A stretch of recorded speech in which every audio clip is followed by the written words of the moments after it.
And welcome, listeners, to So Very Wrong About Games. My name is Michael Walker, and I'm here with my great friend, Mark Bigney. How are you today, Mark? I'm very well, Walker. How are you?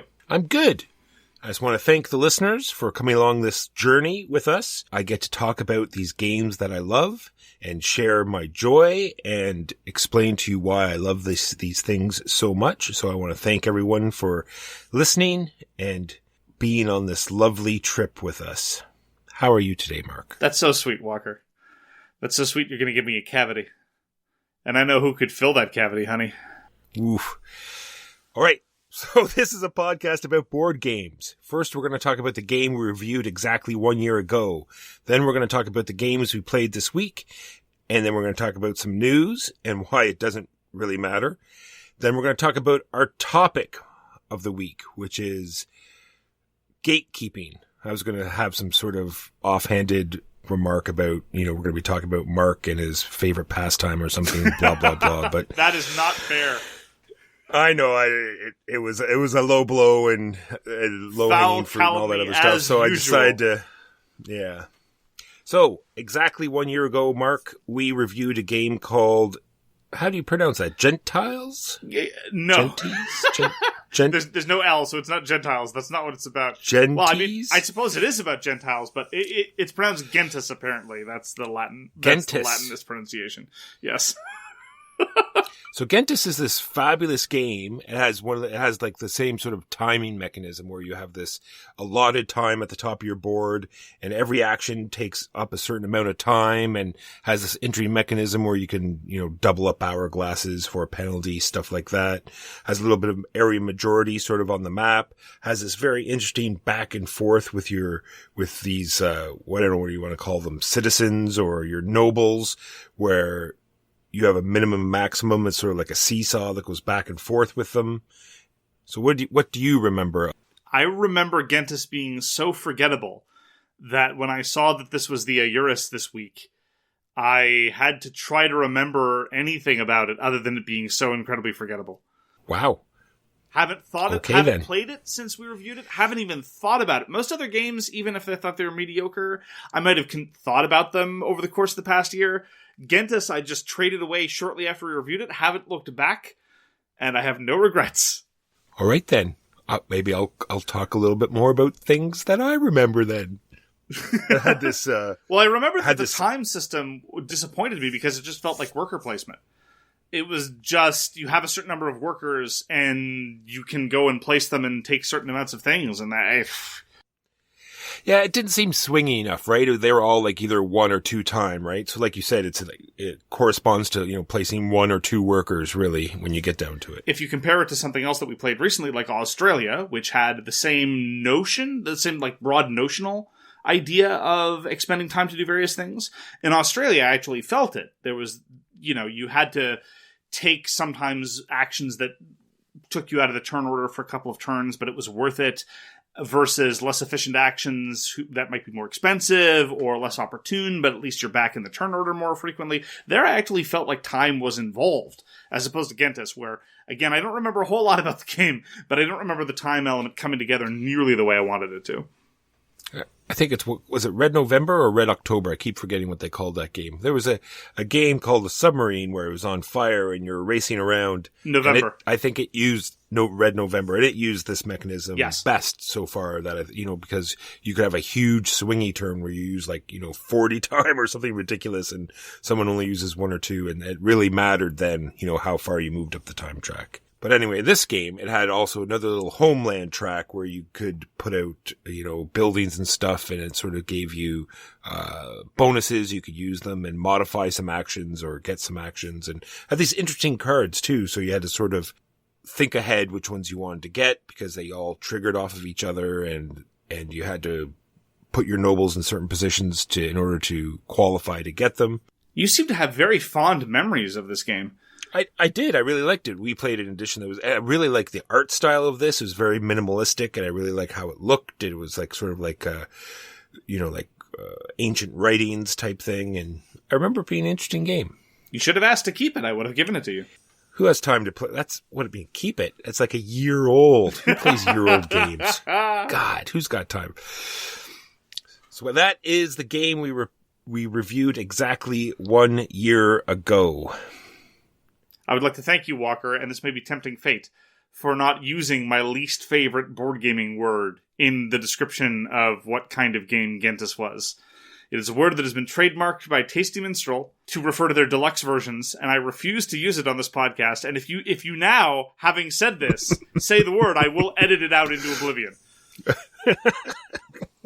And there's like a slow pause, and there's like a static. And then I can start up again. I can see you fighting the better edges of your nature, Walker. That's right. So, the games we played last week. Walker, what did you play last week? Well, I was told that there was a game that came out before Brass that is better than Brass. Yes. And I said, okay, well, let's play this game, Mark. This is a game by Martin Wallace, put out by Treefrog Games. The game is called Age of Industry. Minor correction, it was after Brass, not before Brass. Seriously? Yeah. So the look of it makes it look... Oh, I see. Sorry, I'm getting confused because Brass was reprinted. Yes. The original Brass. The original Brass, yes. Now I understand. So, but there's no whiskey in this game. Sorry to say. Well, that was only in Brass Birmingham. So there was Brass Simpliciter put up a Treefrog, then there was Age of Industry, and then the reprint of Brass was called Brass Lancashire, and then there was a redevelopment of Brass that included whiskey that was called Brass Birmingham. That's a lot of brass. It's a fair amount of brass. Is there a band? Go on, Walker. What did you think of Age of Industry? I like it has much of the same trappings of brass, of, trying to lock out routes and try to convert your buildings and maximize your actions. You know what I mean? You get to convert as many as your buildings that you can. So you want to sort of get them all set up and make sure that your opponents can't do the same or take your sources of conversion away from you. So, and then you get a nice big turn. Making sure you have money all the time. I liked it. I would play it anytime. I'm glad you enjoyed it. I'm one of the minority who prefers Age of Industry to Brass because... Now, part of this was because I played Age of Industry first. I've had a somewhat love-hate relationship with a lot of Martin Wallace designs. I find a lot of his design over-chromed and very cumbersome with, rough edges and actions you almost never take. And this is true even of my favorite Martin Wallace design, which is probably still Byzantium. I have a soft spot in my heart for his historical stuff, back to his historical wargaming roots. But Age of Industry is my favorite of his economic games. And it preserves some of the Martin Wallace elements. The recurring joke certainly from my friend Josephus, is that it's a Martin Wallace game where the first thing you do is go into debt. And Age of Industry definitely keeps that. You start with no money and you can't build anything without money, so the first thing you do is you take a loan. But just as an example of how Age of Industry is smoothed out over, say, some of his other economic games, you don't have to take an action to take out debt, and you therefore aren't forced to, when taking out debt, to calculate exactly how much cash you're going to need going forward. I don't automatically object to planning. Lots of my favorite games involve planning, but that's one of those cases where a minor miscalculation can really put you behind the eight ball and really front load a lot of the decision making in ways that I don't find pleasant. So Age of Industry, there's a money crunch. You have to be efficient. You have to worry about paying interest for your loans. You have to worry about trying to get the maximum return and the timing at which you get your return. But you don't have to worry about calculating precisely. It's like, oh no, I'm $1 off, so I guess I have to waste another action and get more interest just to take out another loan. I don't find that particular part appealing. Generally speaking, there might be exceptions. And you get all that other good stuff, like you said. You have to worry about the spatiality. You have to worry about the supply and demand of coal and iron. That's another virtue of Age of Industry. It has a whole bunch of math, a plethora, as Michael Walker would say. Yeah, that's the comment I was going to make. I can't really compare it with Brass too much. I've only played Brass once. But I was going to say, I know Brass doesn't have multiple maps, and we looked at a bunch of the maps. They all look very interesting, and you could see how the way the supply and demand would completely change depending on, what map you played on. We played on the New England map, which people don't recommend that as your first entrance into Age of Industry, and so perhaps that was a little overambitious, but some people also complain that the German map, which is the two maps that come in the base game, some people complain that the German map is a little too vanilla. The New England map introduces ships, and that's one of the primary ways you get coal into the system, And we had a lovely little bit in the mid-game where there were two separate economies going on that were not connected. That was lovely until they were connected, and then the economy shifted. You get a lot of, as I say, you get a lot of the quality economic management and manipulation in Age of Industry that you get in some of the other Martin Wallace games without a lot of the rough edges that, again, tend to characterize a lot of Martin Wallace games. Like, for example, just, I know people love brass. I'm not coming for you. Don't fight me IRL. But you don't have things like the Birkenhead connection, or changing from canals to railroads, or the fact that the income track starts to do weird things near the middle of the game, where it's a linear progression until it's not a linear progression, and then it resumes being a linear progression later in these weird humps. And just these weird little bits of system mastery that never really appealed to me. And so Age of Industry is definitely my preferred version of choice. And if and when we start to get gaming in person again, we could even try some of the other weirder maps. There are 2-player maps. There are maps that introduce mining into the system. There are maps that introduce... My favorite one is the Soviet-Russia map, which has this lovely little absurd bit of Stalinist economic planning, where you're told to go and do arbitrary things that make no economic sense, but if you do, the government gives you a kickback. It's lovely. I think it's marvelous. The fan work in some of the Age of Industry maps is truly, truly excellent, and that is one of the reasons why I prefer it. So I'm very glad you enjoyed it. What one thing Age of Industry does have is that turn mechanism, is that you track how much money everyone spends, and then it changes the turnover every round. I really think that's interesting. I've never seen another economic game do that before, that particular way. I'm sure there are others, but off the top of my head, I can't think of any. And you're right, it tends to influence when you want to do the cheap things, when you want to do the expensive things, because there's an ebb and flow into when you're spending a lot of time building those big ticket items, and when you need to worry about, say, doing smaller things, or even just drawing cards and preparing for the next turns. And it is one of those areas where if you're last in turn order, you can look at things and say, well, I could build now, or I could just draw some cards, and then it'll be first next turn, so I'm effectively taking 2 turns in a row. And you're right, that's a neat little trade-off. And that is Age of Industry by Martin Wallace. I got to try a game called Aquatica. Aquatica was recommended by a listener, and just to give you an indication, while I'm talking about Aquatica, I'm going to be setting up a game of Aquatica. It's got kind of the, I'm done. Sorry, the game's over now. Anyway, as I was saying, I'll set up another game while I'm talking. It's got kind of the same card manipulation element that Concordia has, and it's done. It's over. The game's done now. All right. Anyway, it was designed by Ivan Tuzovsky and put up by Cosmodrome and distributed by Arcane Wonders last year. And look, I finished another game. Look at that. That's 3 games of Aquatica. It is, as I'm implying, incredibly fast. It is super fast. So fast that I don't know what to make of it. There's not really engine building, because you don't really spend much time building your engine. I'll start with what's cool about the game.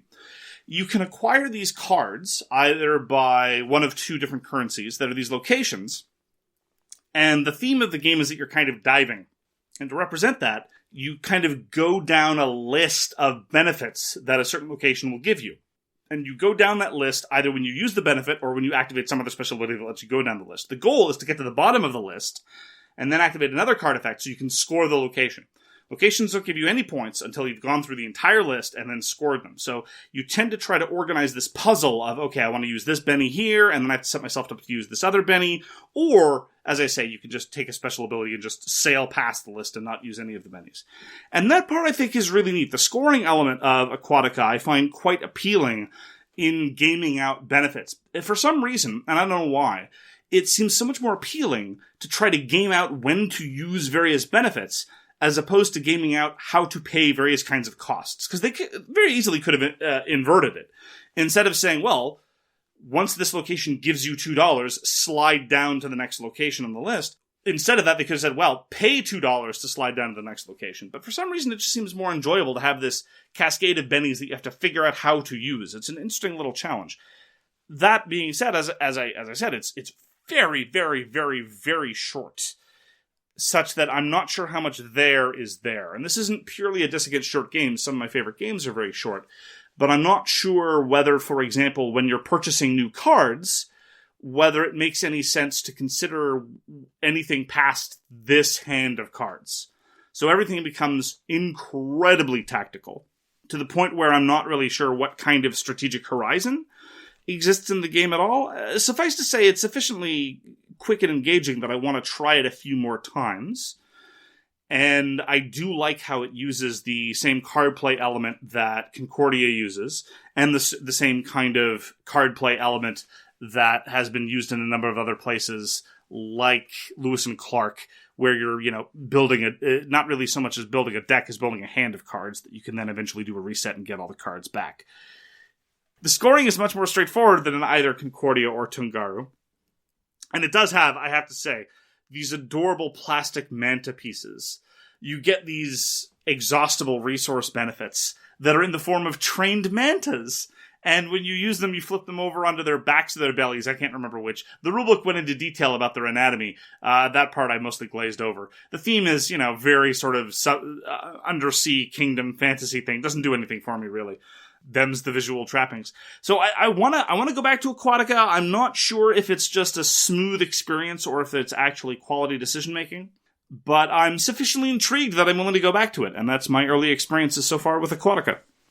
So, Mark, at any given time, I'm playing about a dozen games on Board Game Arena, and I try not to play the same ones over and over again. I get with our group, they constantly send me invites. I'm declining, but when Russian Railroads comes up, I just can't not take it. I just enjoy Russian Railroads. It's like this puzzle. It's like an old school worker placement where placement matters, where there's definite blocking and you have to adapt to the spaces that are available. And it just makes me look forward even more to this edition that's coming out soon, because I haven't played any of the other, the USA or Moscow or any of the other maps. So I'm looking German. So can't wait. This is a game that's put out by Z-Men Games, I think, in North America. Hans M. Gluck. Normally, it's designed by Helmut Ohley. I just love my Russian Railroads. And I need to get off my normal. I seem to be playing it the same way every time. I seem to be just concentrating on the main line that's on the top and completely have never used the other two rails. And I think I need to try to see, because I am sure that they're not there just for looks. I'm sure that it's balanced out somehow, that you can get points from the other rails. I'll just have to, force myself to, experience a different way of playing. Before the Ultimate Railroads edition comes out, you should reintroduce me to Russian Railroads. I've been wanting to try it again, so you should show it to me on Board Game Arena. Haven't I been saying that for about a year now? I think I've been saying that for about a year now. I will put it on the schedule. Okay. On the topic of returning to things, I wanted to go back to Skytear. Skytear is a MOBA-style game that we talked about a year ago during the Great MOBA Roundup review session. And Skytear is one that you had strong dislike for, and I was very disappointed by, because one of the things that I like in MOBA-style games is when they take seriously this notion of minions. When minions matter, and manipulation of minions and pushing the lane with minions is significant. I like the other ones as well. I like MOBA-style games where minions are kind of an afterthought, like Elo Darkness, like Radiant. Those are two very interesting MOBA games where the minions are largely absent, but I do really like it when the minions are there, like Guards of Atlantis and Rum and Bones. And Skytear takes the minions seriously, but I found it very disappointing, so I wanted to go back to it. And I found a willing partner in this endeavor in Dr. Stallone, and so we played Skytear in a very, very well-supported tabletop simulator mod, by the way. There's a very active online community, and tournaments, the whole deal. I liked it better this time, but I still found it disappointing. There are a number of things that I don't like about Skytear. One of them is the aesthetics. I just don't find the character roster particularly appealing, and when you're going to have a character-based game like this, it's good to find a couple that really grasp your attention. And that's purely personal. Other people can look at the same roster and find it super interesting, so setting all that aside. But there's just a number of awkward edges, like how every character, when you activate them, they get to do 3 things, but they can't do the same thing more than once. Okay, fine.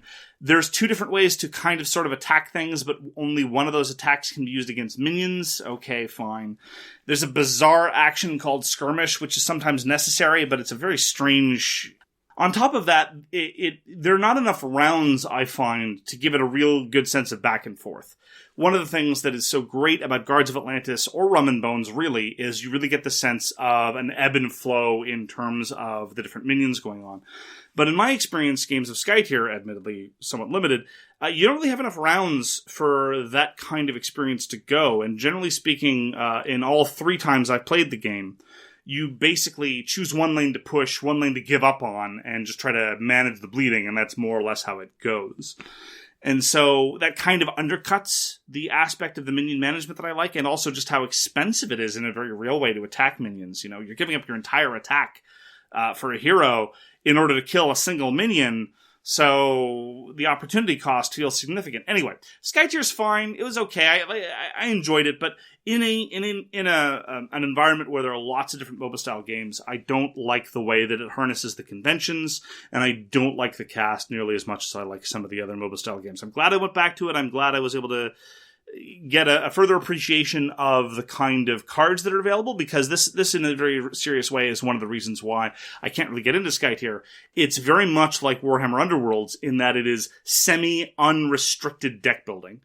So there's a massive universe of cards, and if you really want to do well, if you really want to take the game seriously, you're going to have to get into deck building, and not deck building the way that, say, Aristea does it, or even like Dominion does it. This is not a deck construction thing where you have a small number of choices and you pick one. This is a deck construction environment where you've got a large card list and you're supposed to tailor it to your playstyle. And even if I were in the mood to explore Skytear further, I don't think I would be in the mood to jump into that kind of deck construction environment. But that is very much the bag of lots of people. So again, if you compare Skytear to Radiant, for example, in Radiant, you just pick a character and they come with a bunch of cards, and that's it. That's the construction you've decided. As opposed to Skytear, where it's like, pick whatever cards you want, go crazy. And I'm just not in a position where I'm inclined to do that. So I'm glad I went back to Skytear. Probably won't be going back to it again. Speaking of going back, I enjoy Granja, Mark. It's a design by Michael Keller and put out by Spielworxx. And this is like, you like multi-use cards. This takes multi-use cards to the next level. Each card can be used for, I think, like 6 different things. You're either increasing your delivery rate or increasing your crops or putting it under your board for a special ability or putting it above your board for orders that you have to fulfill. I'm not going to go on too much about this game because it plays terribly on Board Game Arena. It's one of these games that has several phases, they have to go through, and at every phase, everyone has an opportunity to do extra actions. So it has to cycle through everyone on every action that's done if they want to do an extra action. But once all of this lockdown is over, I really do want to return to it and see if I can get this feel for this game again, because I only played it a few times.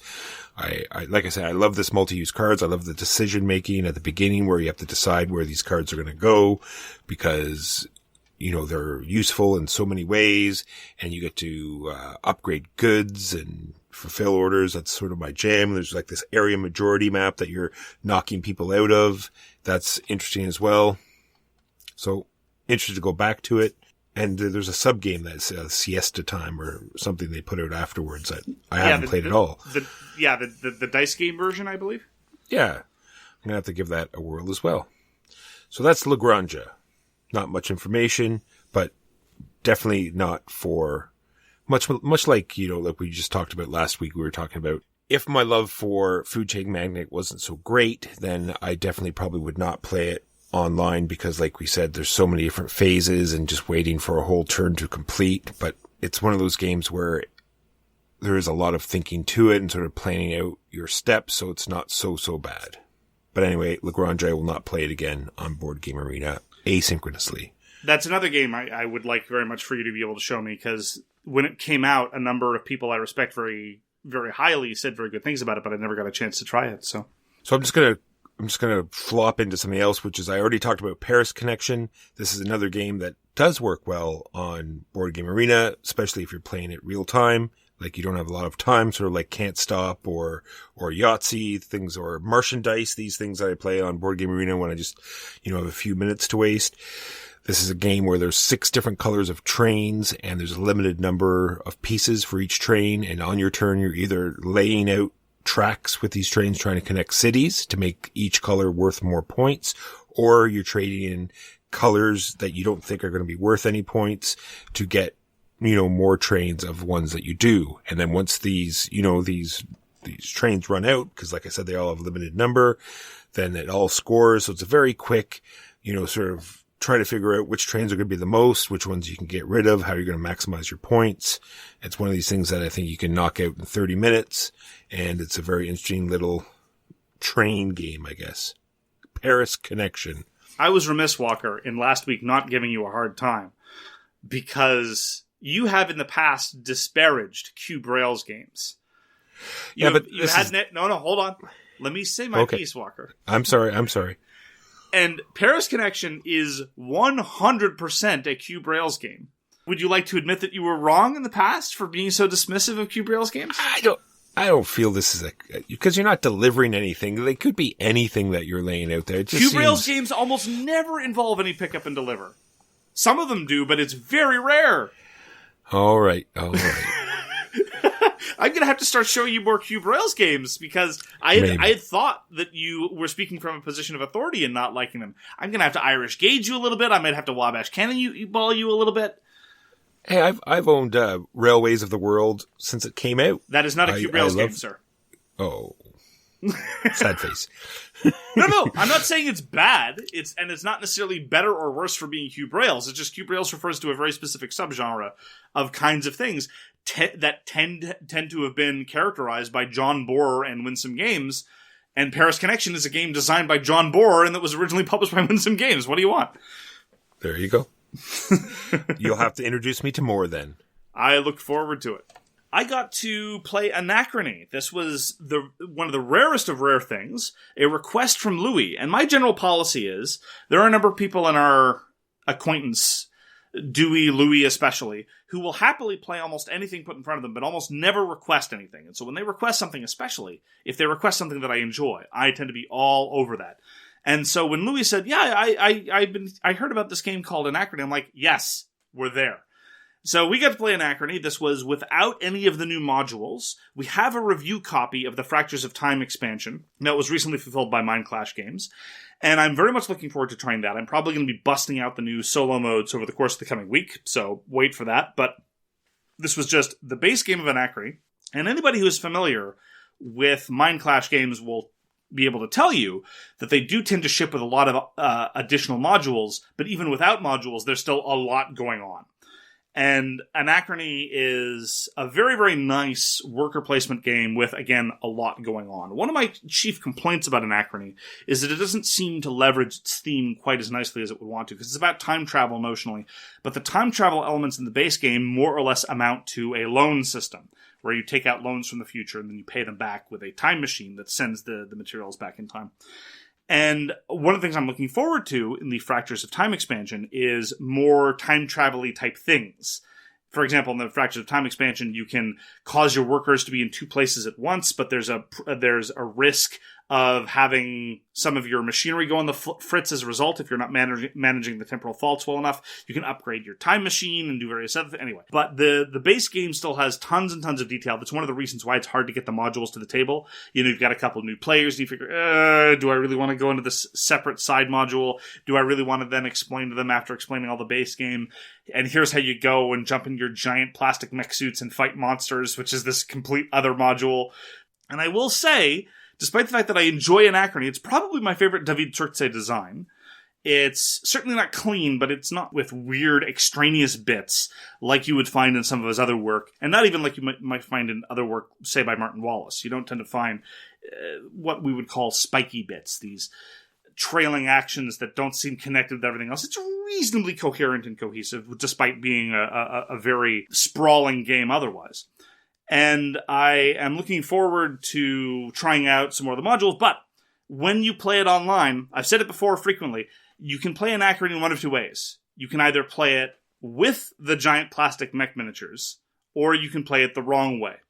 And unfortunately, in the online implementations, you can only play it the wrong way, which is sad. I was able to confirm, though, because I always had that niggling question in the back of my mind, would I still enjoy Anachrony if it were shorn of the giant stompy mechs? And now I can definitively answer, yes, I do enjoy Anachrony even with the giant stompy mechs. Still a mistake. That is not the way to do it. But you do what you can with the tools that you have. And so that was my recent experience with Anachrony. Stay tuned for my impressions of Fractures of Time. That reminds me of Tricarion, because while you're explaining that, I was like, oh, Mindclash, they do Tricarion. And I think I've read the rule books so many times, I feel like I've played it. Because I was like saying, oh yeah, that was fun, I remember. And it's like, no, Mike, you don't remember. You just remember reading the rule books like 6 times. You haven't actually had a chance to play it yet. So Have you played Trickerion yet? I played it a long time ago, and I don't really remember it all that well because it wasn't taught to me very well. But given my enthusiasm for Anachrony, and especially given my enthusiasm for Cerebri, the Inside World, and my conviction that Mindclash is definitely one of the top producers of this kind of medium-heavy, sprawling, component-heavy Euro game at a much lower price and a much higher rules quality than a lot of other competitors, cough Eagle Griffin, cough Vital Lacerda, cough. I would very much like to return to Trickerion. Agreed. I'll put it in the schedule, sir. Lastly, for me, I got to introduce you, Mark, to Carnegie on Board Game Arena. This is designed by... You're going to get people very mad at us. Apparently, if you're in the know, despite the fact that people do say Carnegie, it's Carnegie. No. Look, everyone send your emails exclusively to Michael Walker and Air Canada. Don't talk to me. I'm saying it right. I'm one of the good ones. Please leave me alone. Don't hurt me. Yeah, I've heard all the time on the news, they'll say, yeah, that person is playing at Carnegie Hall, not Carnegie Hall, all the time. So, Carnegie by Xavier George, and the art is done by Ian O'Toole, so it's quite lovely, and it's published by Quinted Games. This is a Kickstarter that's going on right now. This is in no way sort of endorsing or trying to up it in any way, but what did you think of Carnegie? This is yet another one of the Board Game Arena games that I'll always accept an invitation to. I'll do my spiel first. I know I just asked you to talk about it, Mark, but Go ahead. It has this action selection system that I just really enjoy. Like right off the beginning of the game, you get to put a piece on the map.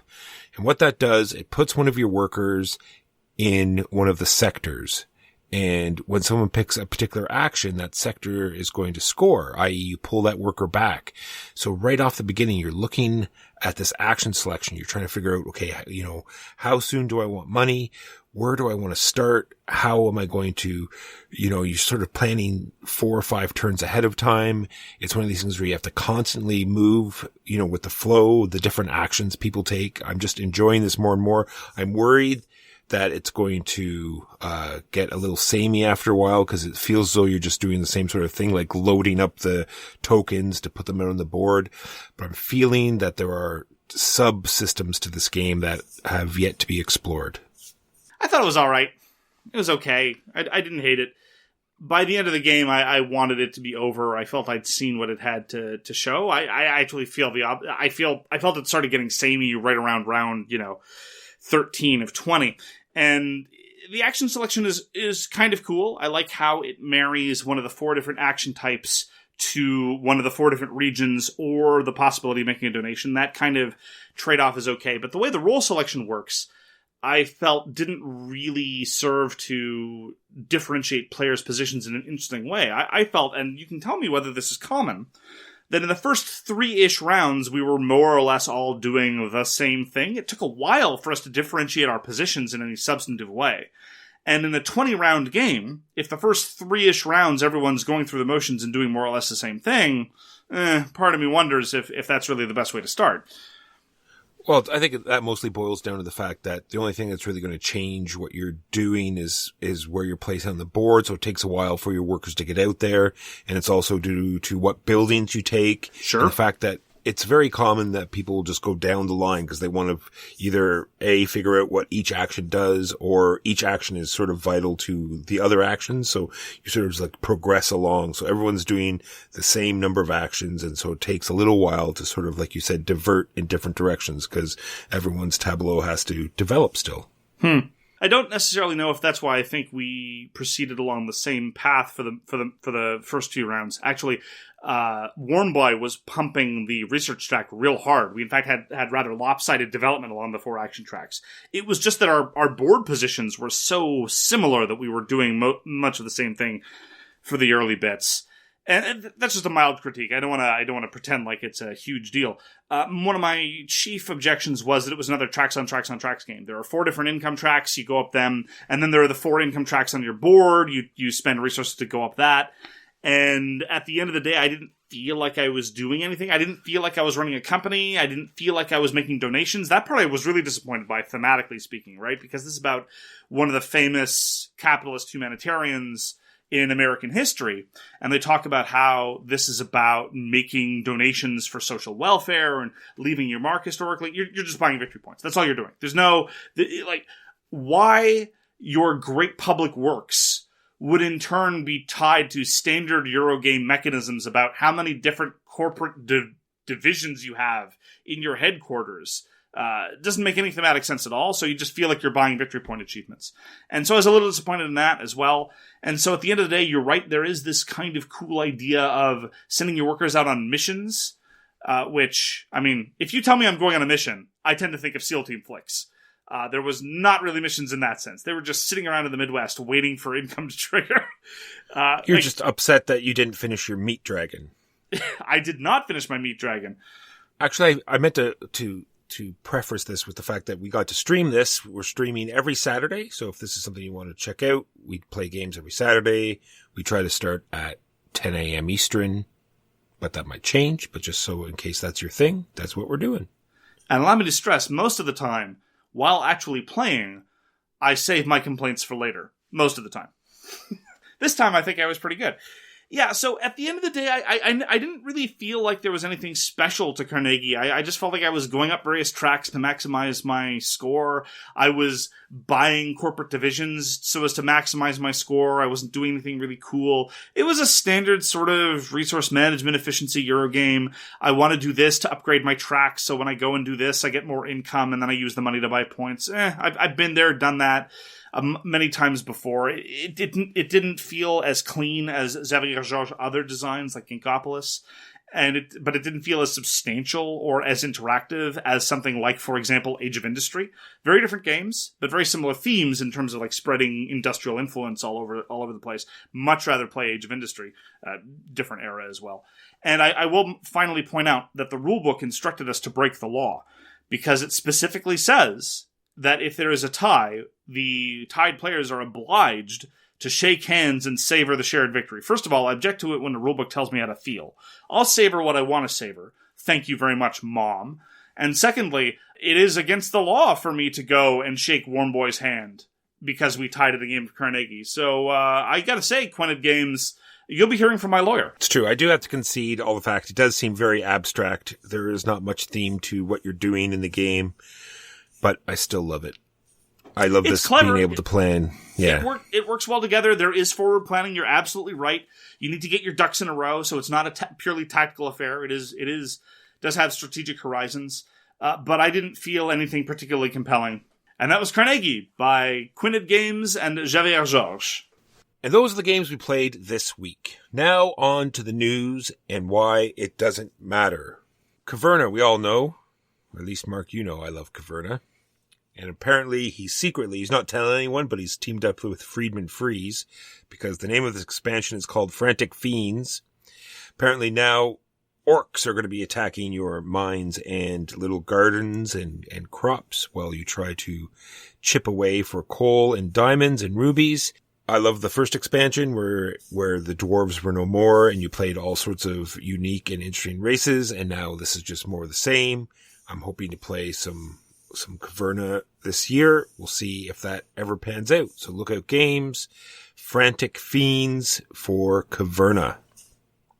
We've discussed in the past, Walker, when we're willing to buy the same game multiple times over and over.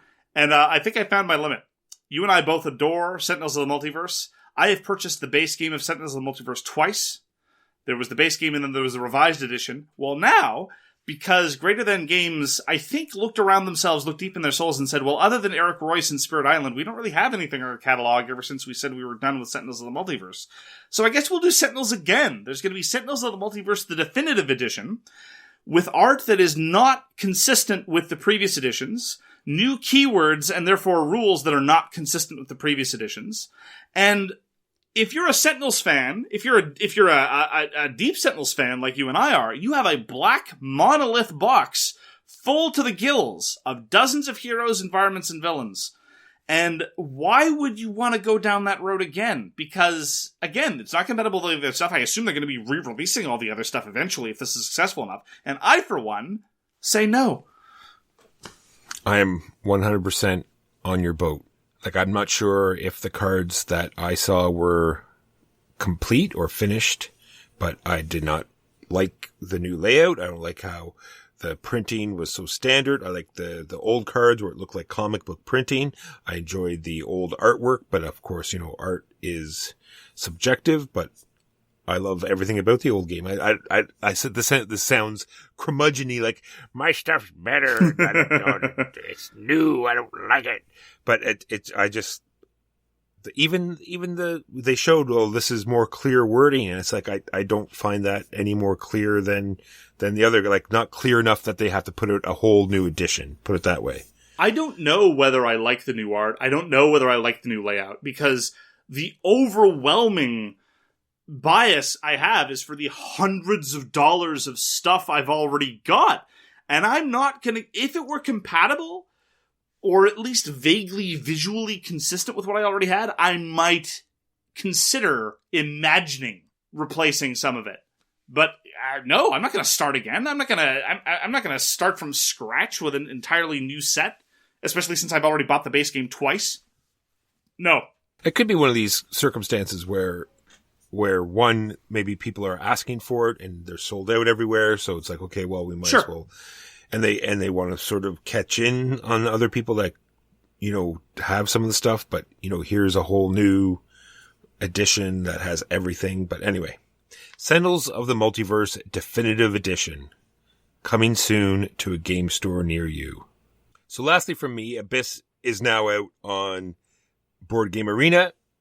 It is an older game that I remember enjoying. It's all like sort of underworld, giant sea creature card collection, buying victory point combinations. And I'm looking forward to giving it a try.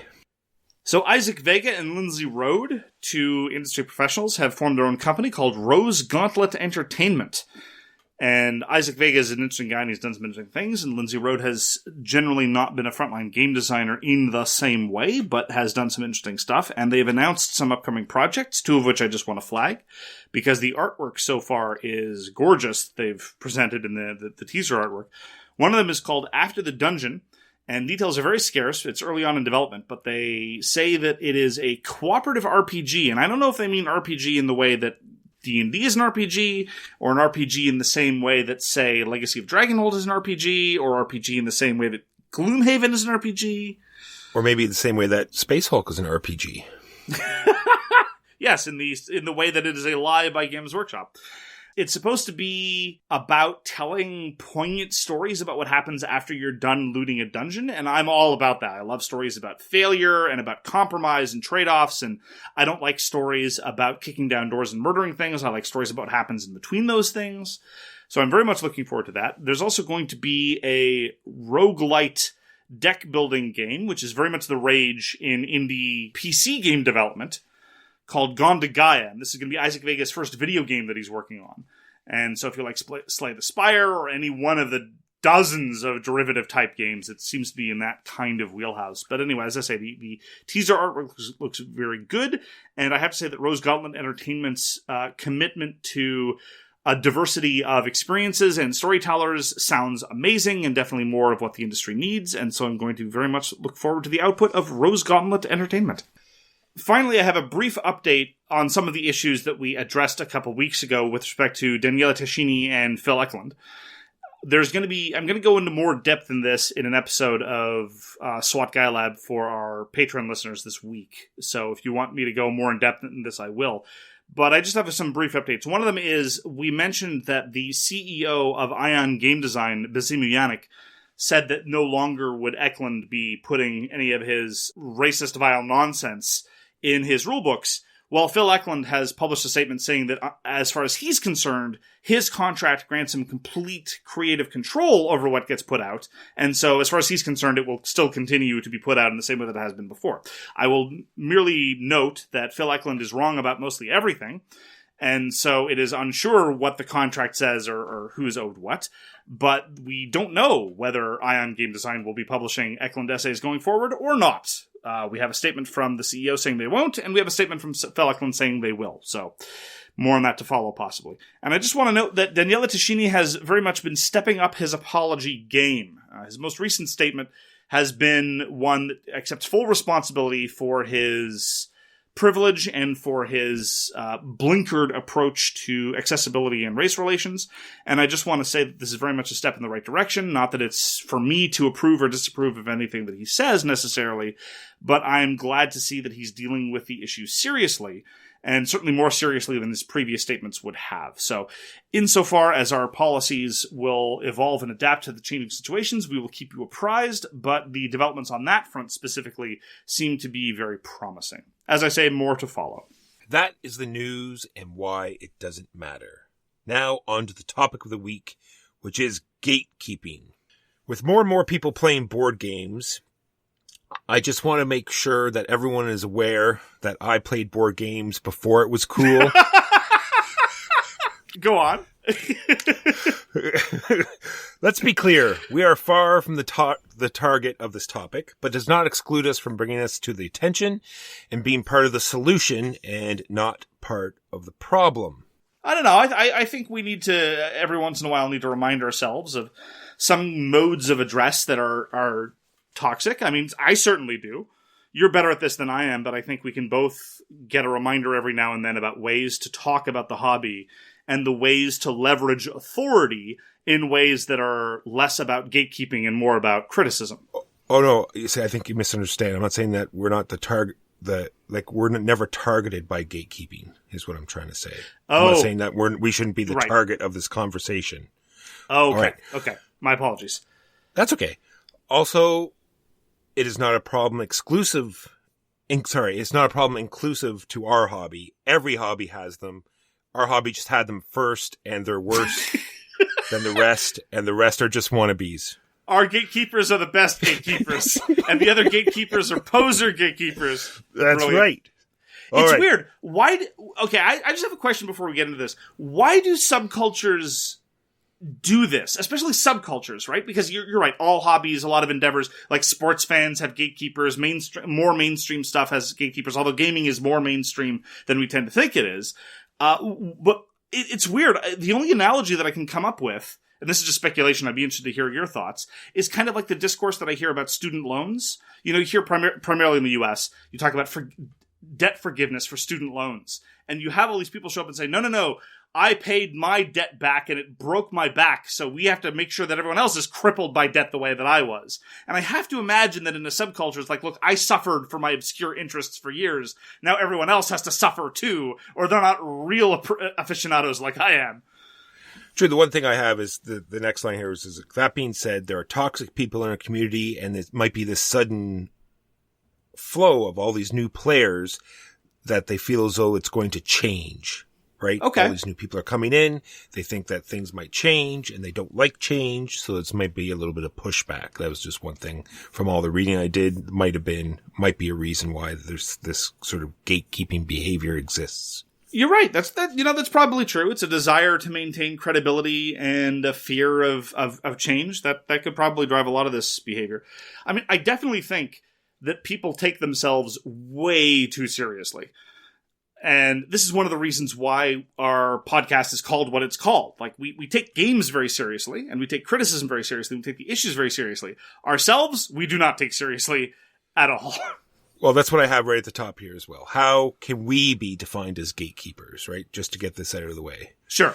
One thing that can be said is that we only talk about popular games, like games that sort of get a little bit of buzz, or games that are on the top.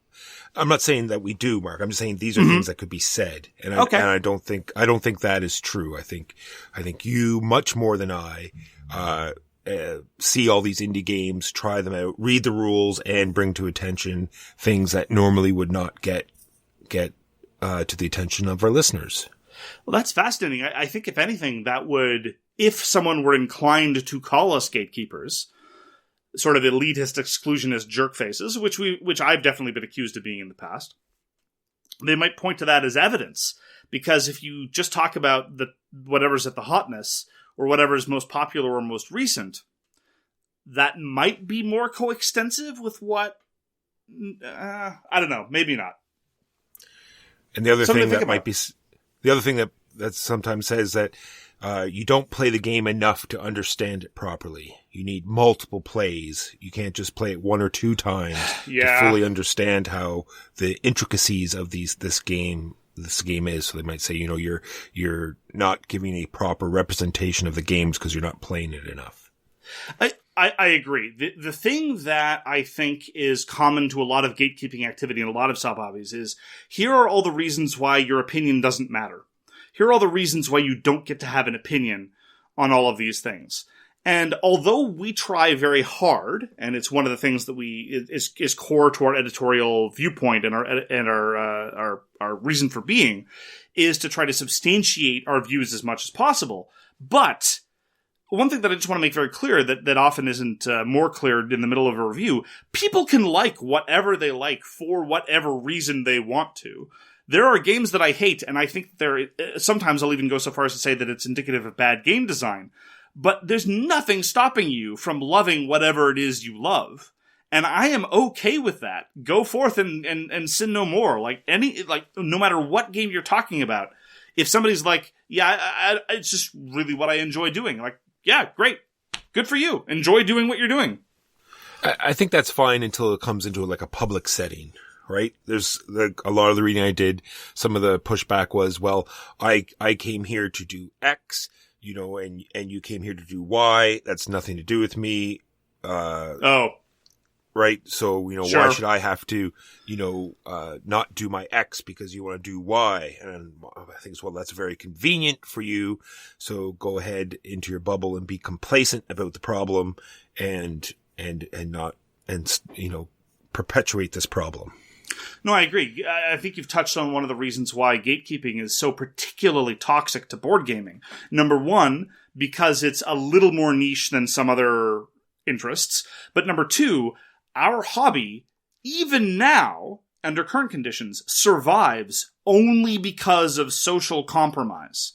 That's the only way we get anything done. Sometimes the stars align, and exactly the people you want to play a game with all desperately want to play the game that you want to play. That's fine, that's great, that's wonderful.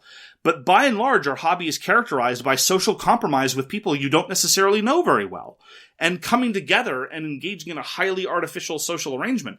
And so, in that context, and given those necessary predicates, gatekeeping can be desperately destructive. Agreed. And they also, some of the other things they were saying were, well, I've never seen it in my store. I've never seen it myself, so it's not really a problem. I'm sure they mean what they say. Here I am gatekeeping about gatekeeping, right?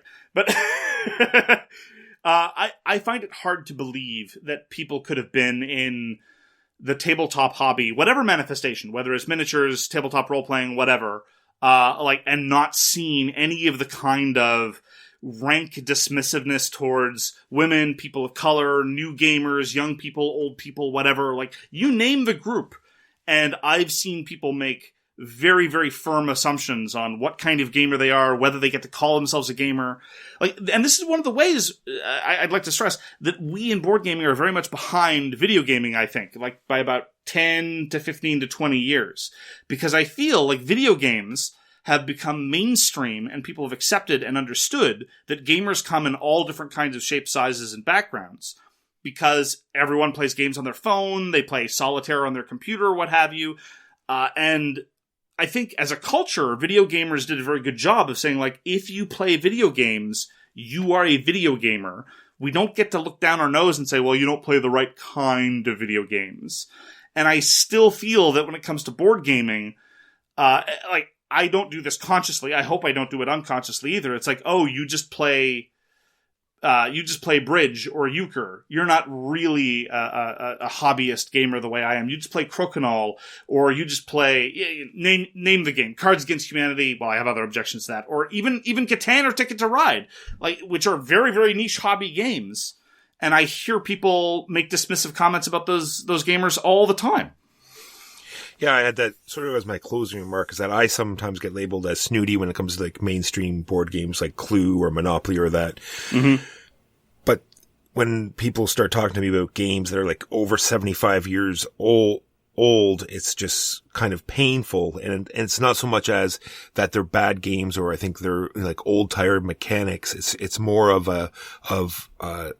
I want to push them out of their comfort zone. These are games that they've seen in the big box stores year in and year out. So that's all they know. So I'm not saying it's bad that they like these games. I just sort of want to bring them out of that sphere and show them that there's this whole other world of stuff out there. So it's not, it comes off sometimes as being, oh, you play Monopoly or, Catan, that's really cute, congratulations.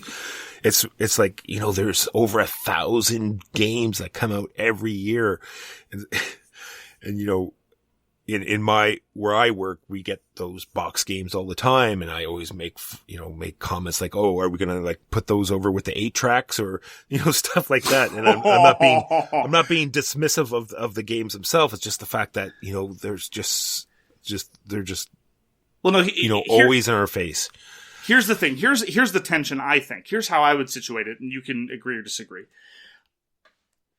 I think being dismissive of a game is one thing.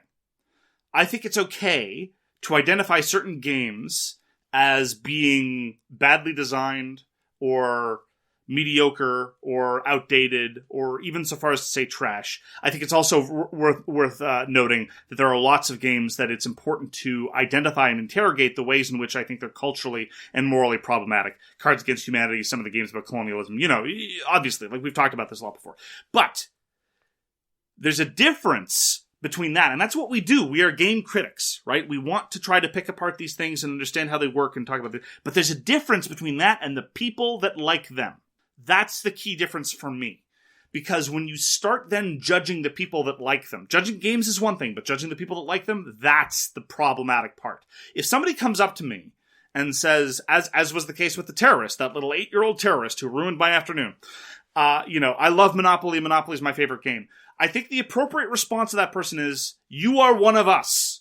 You are a board gamer. You are a member of my tribe. But maybe I could interest you in something else. While still accepting that the answer may very well be no. I mean, you and I have talked about this over the years many, many times. People are going to like what they want to like, and sometimes it's tricky. You can try to show them a wider world, but you have to be willing to accept that many people are not interested in that wider world. They want to play Catan for the 200th time. That's what they want to do. And that's cool. We want to play the 7,000th new game for the first time. That's equally perverse, albeit in a different way. And that's okay. But the underlying point is, and this is the trick about gatekeeping, that doesn't make us more of a gamer than them. It just makes us gamers of a different bent. We're all part of the same group. We're all part of the same subculture. We're just enjoying it in slightly different ways. That's the line for me. Games can be trash, but gamers aren't. Yeah, and if you have... It's what I always say is like just knowing your crowd, right? Like read the room. Read the room, know when if you need to interject or not say anything. And another line I have here, if you are the organizer or you are the store owner, then it is your job to make these people feel welcome. And if they don't feel welcome, then you are doing something wrong. It is your fault and you are part of the problem. Absolutely. Well, not even necessarily fault. But you have to look at your behavior and see what you can do to change. We don't necessarily want to ascribe blame to this necessarily, because sometimes gatekeeping happens by accident. Sometimes gatekeeping happens out of genuine enthusiasm. And sometimes gatekeeping even happens from a desire to be inclusive. So I don't necessarily want to castigate everyone who engages in behavior. I mean, I do this accidentally all the time. And for me, what the standard that I try to have is elitism without exclusion, right? Some games are better than others. Some games should be promoted more than others. But that doesn't mean that we should exclude the people that like the games that we don't think are as good. Because it's important to have standards. It would be hard to be game critics without having standards. But at the same time, without excluding anybody. And this, I just want to turn back to something I said 2 weeks ago, when I conceded that despite my preference for rulebooks over video explanations, this kind of had a gatekeepery aspect. It was only in the sense that I think I had struck the balance a little bit too far towards the elitism aspect. I will defend rulebooks over video game explanations, and I will still defend that for all the reasons that I said. The trick is I have to make clear that for anybody, for any other reason, that prefers a video explanation over a rulebook, I shouldn't be denigrating their participation in the hobby. I shouldn't be talking about how they're approaching the game from the wrong perspective, or they're less of a good gamer, or whatever. That's all that I'm talking about. And that's the kind of note that I find sometimes hard to strike. And I appreciate it when you were able to pull me back into a slightly more welcoming tone. All right, I have some other ways people can gatekeep here. My notes are very disjointed because I couldn't think of a clear chain here. Sure. Sometimes, because of this big influx of new gamers that we have, sometimes people feel as though, the resources are being diverted more to light and gateway and party games. So that means the games they like are now getting less attention from the designers and publishers, right? So they get upset. There was some good remarks on Twitter, very much in the same way that the video game community said, if you play Bejeweled or Solitaire or Minesweeper, congratulations, you're a video gamer. In the same way that intro games, gateway games, party games, a lot of those are really, really good games, even independently of the fact that regardless of what you play, you're still a board gamer. Some of our favorite games are these intro party games. We'll defend Cockroach Poker, we'll defend Skull, we'll defend dexterity games. To our dying breath, these are solid, quality pieces of work. And despite the fact that we also both like the crunchier Euros and all these other kinds of games, I welcome that the market can ebb and flow and shift and accommodate people in lots of different ways. Yeah, I have that as too. There's stigmas to party games, dexterity games, like you said, lightweight, gateway, children's, role-playing games. The stigmas against role-playing games is thankfully, is quickly being washed away, that it was, 10 to 15 years ago. Yeah, we're getting a lot better at a lot of these issues day by day in the hobby. I would also point out that there's also a stigma sometimes against, your heavier Euro games, because they tend to look drab and they tend to be dry and longer rule books. There's stigmas against all kinds of games depending on the group. And it's okay to like what you like. But again, it's important to welcome everyone, even if they tend to like things that you don't. Yeah, like there was the Ameritrash versus the Euro thing that was not so long ago, and that's practically washed away as well. Thank goodness, yeah. And then, there's the people that know all the designer names and know all the publishers, and, they said, well, that's another Martin Wallace, Rainer Knizia collaboration, and they take great pride in knowing everything about every game, right? Why are you looking at me like that, Walker? I don't know what you're talking about, Mark. Well, but again, if you try to leverage that kind of knowledge in an effort to make available a wider world to a newer gamer, that's one thing. If you use it just because you're being a know-it-all jerkface, that's a different matter entirely. As to which one I am more often, I will let the viewers decide. But I do feel that comparatively, our hobby is a little more accepting and helpful than most. Like when you look at a lot of the media, the forums, and or where you ask questions and look for help, when you compare it to, say, Magic the Gathering or video games or some miniature games, I feel the board gaming community is a bit on the lighter side. That's a good point. I mean, I think it depends on which aspect of inclusion and which aspect of gatekeeping you're emphasizing. I will agree with you entirely, based on what I have heard, that if people are asking for strategy advice or information like that, then the tone tends to be a lot better. I've talked to Huey about this sometimes as well. If you ask for help to beat a certain boss in a video game or what have you, you might often get a stream of get good L2P. And you don't tend to get that as much in board gaming, but I don't have enough experience to generalize that to say we're necessarily more welcoming. I think about how we still have, heavily gendered language in a lot of game rulebooks. We're getting better, but it's still there. And that's gatekeeping. That's communicating to people what kind of gamer they expect exists. It's the stereotype of a gamer, and if you don't fit into that mold, you're going to get excluded. That's gatekeeping at its worst. I think about the way women and minorities are depicted in game art, and about how that's gatekeeping, and about how, again, communicating that this is for the consumption of a very particular kind of person. And there I think we've got a very, very long way to go. And just all the ways in which we deploy terminology and presentation to communicate to vast swaths of people that this is not for them. Yeah, so what we're trying to say is that it's not our job to go out and stop the gatekeepers, but we just have to make up for them. We have to make sure that we're putting our best foot forward, that we're being super welcoming, that we're calling out all of these, points that you just talked about, and making sure we're bringing it to attention. Not to shame or anything, but just so we can show people that it is still a problem. We're not trying to cancel anyone or put people down. We just want to make sure that people understand that this is still an ongoing problem. Yeah, and riding that line and I suspect many of our listeners are somewhat more experienced in the hobby, or more play more games, or have been exposed to more games than your average new gamer. And again, it's about using that knowledge, using that authority that you might have, using that stature that you might have in a way to facilitate people's entrance and to facilitate people's deepening of experience in the hobby, rather than using that influence and power purely as a means to make yourself look good, much less actively exclude people who might be new. And again, I don't like new people, all right? I'll just say it. I'm socially awkward, which will not surprise anybody, I'm sure. New people are scary. I don't find them very pleasant. But as I said, this hobby exists, and this hobby will survive only when we are able to socialize with strangers. That's the only way that this hobby grows, I think. And so it's the job of people who want the hobby to thrive to get over it, if they find that difficult. Some people, very different from me, thrive on making new acquaintances and love being around new people. Good on them. The hobby needs more of them and fewer people like me. But insofar as it has people like me, I need to get over myself and work harder. Lastly, for me, is that I'm sure all of you get this wonderful feeling when you're playing a game that you love, and I'm sure you want everyone to feel that way. You just have to remember that everyone feels that in a different way with different games. It's not about the game, it's about the people. And just understand that everyone interprets and experiences things differently than everybody else. Well put, Walker.